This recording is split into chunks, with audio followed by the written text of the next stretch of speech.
जलाने के लिए, समझाने के लिए, धर्ममय बनाने के लिए ये हजारों हजार पंडाल लगे हुए हैं। क्या एक ही सत्य के लिए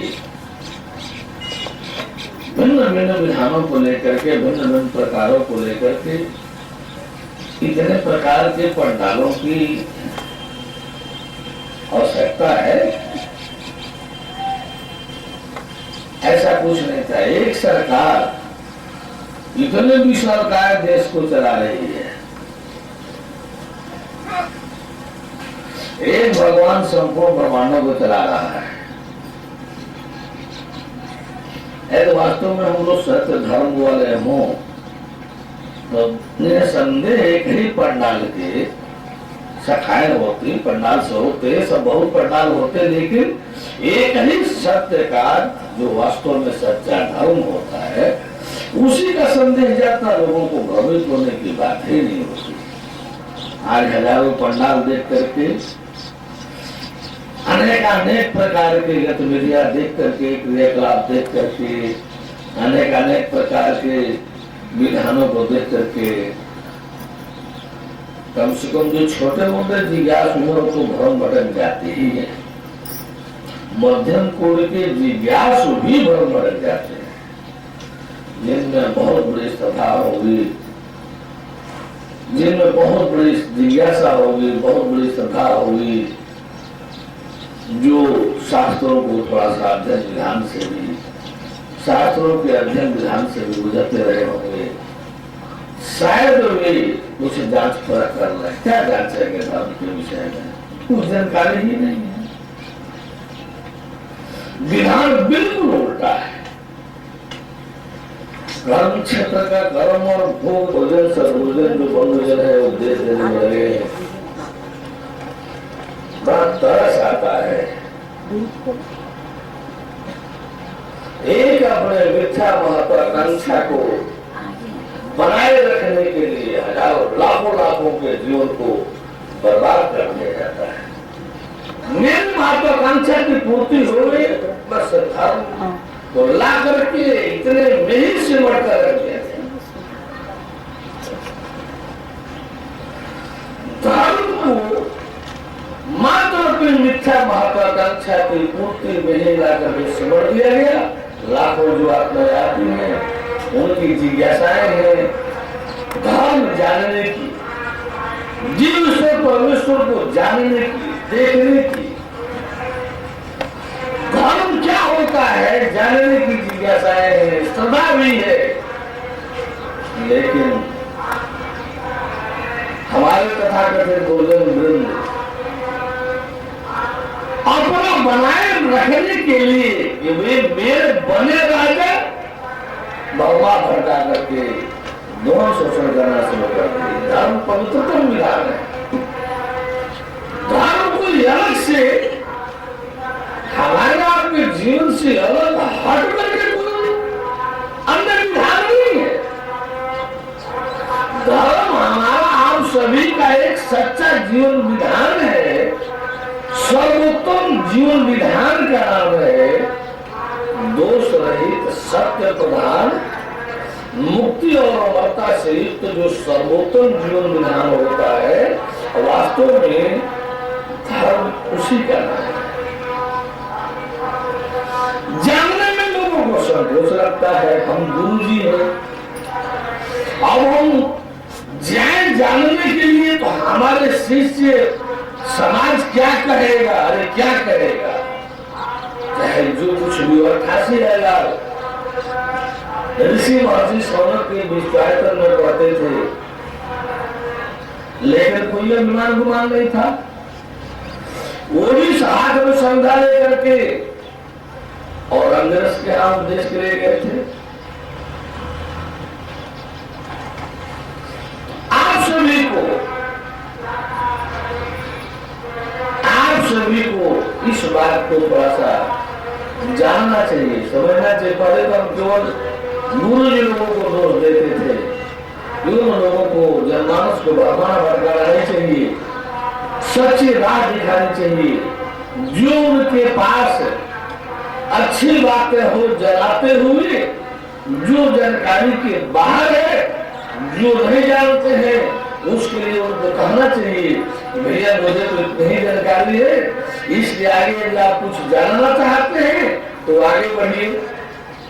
जैसे प्राइवेट स्कूल वाले पढ़ाते हैं, कहते हैं भाई जूनियर हाई स्कूल पर की पढ़ाई करनी है तो अगले जूनियर हाई स्कूल में जाइए, और आगे पढ़ना है तो हाई स्कूल में इंटर कॉलेज में जाइए, और आगे पढ़ना है तो डिग्री कॉलेज में जाइए, पीजी कॉलेज में जाइए, यूनिवर्सिटी में विश्वविद्यालय में जाइए। इसमें क्या उनकी मर्यादा घट जाती है? नहीं। आज गुरुजन बंधुओं को चाहिए कि अपने महत्वाकांक्षा को त्याग करके, आपने झूठी महत्वाकांक्षा को, मिथ्या महत्वाकांक्षा को त्याग करके जन कल्याण से अपने को जोड़े। धर्म आप हम सभी को जन कल्याण से जोड़ने को कहता है। सवाल ये उठ रहा है कि हमको खाने को ही कमी हो, हमको रोटी की कमी हो, हमको कपड़े की कमी हो, हमको रहन सहन की कमी हो, तो हम अपने में परेशान रहेंगे, हम जन कल्याण क्या करेंगे? हम अपने में परेशान रहेंगे, जन कल्याण क्या करेंगे? तो पहले तो हमारी अपनी स्थिति, पहले तो हमारी अपनी स्थिति उस स्थिति में पहुंचे जहां हम किसी से नीच न हो, ताकि उच्चता भी होने की, उच्चतर व्यवस्था पाने की ललक जब हम नीचे की श्रेणी में होंगे तो उच्चतर होने की लालसा हमको घसीटेगी घसीटेगी। जब हम निचली श्रेणी में अपने को रखेंगे तो उच्चतर श्रेणी वाली लालसा हमको खींचेगी घसीटेगी और गलत तक बना सकती है। इसलिए पहले हमको अपने आप को उच्चतम श्रेणी पर ले जाना होगा, सर्वश्रेष्ठ श्रेणी पर ले जाना होगा, ताकि उसके आगे बढ़ने का कोई स्थान ही न हो। जब आगे बढ़ने का कोई स्थान नहीं होगा तो हमारी ललक जो है नौकरी पाने की, उच्चतर होने की समाप्त हो जाएगी। जैसे इसमें आपके राष्ट्रपति महोदय कलाम साहब ने, और वो इस देश के सर्वोच्च पद राष्ट्रपति पद पर बैठे हैं, अब उनको किसी और पद की क्या जरूरत? अब किसी और को घसीटने गिराने की क्या जरूरत? सर्वोच्च पद मिल गया। तो इस प्रकार से जब तक हमारे अंदर अपने लिए कुछ पाने की ललक रहेगी तब तक हम दाता बनने में लेकिन रहेगा, तब तक हम दूसरे का कल्याण करें इसमें लेकिन रहेगा।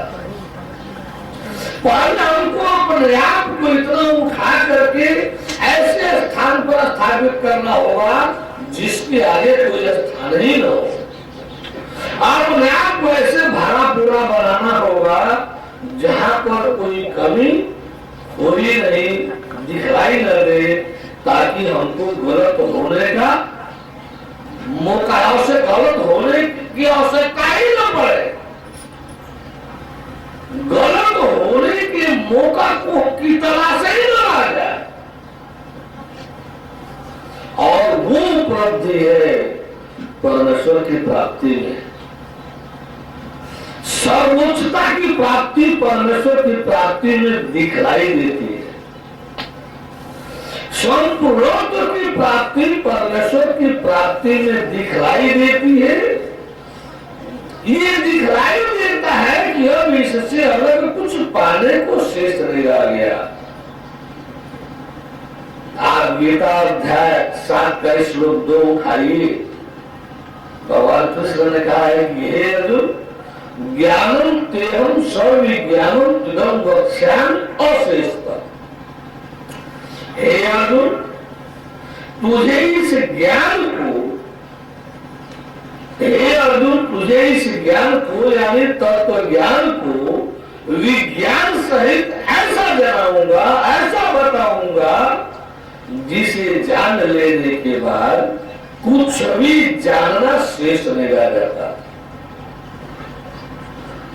हम एक बात और जोड़ दें उसमें, हम एक बात उसमें और जोड़ दें कि जानना ही नहीं, यदि आप एक ईमान को अपना ले संयम पूर्वक, केवल एक ईमान अपना ले संयम पूर्वक, तो ज्ञान जो देता है उसके बाद जानने को तो जानने को है, पाने को ही कुछ शेष नहीं रह जाता। यदि आप हम सभी अपने आप को ईमान से संयम पूर्वक ईमान से जोड़ दें, केवल एक संयम पूर्वक ईमान की जरूरत है। भगवान आपसे कुछ नहीं खोजता, एक संयम पूर्वक ईमान चाहिए उसको।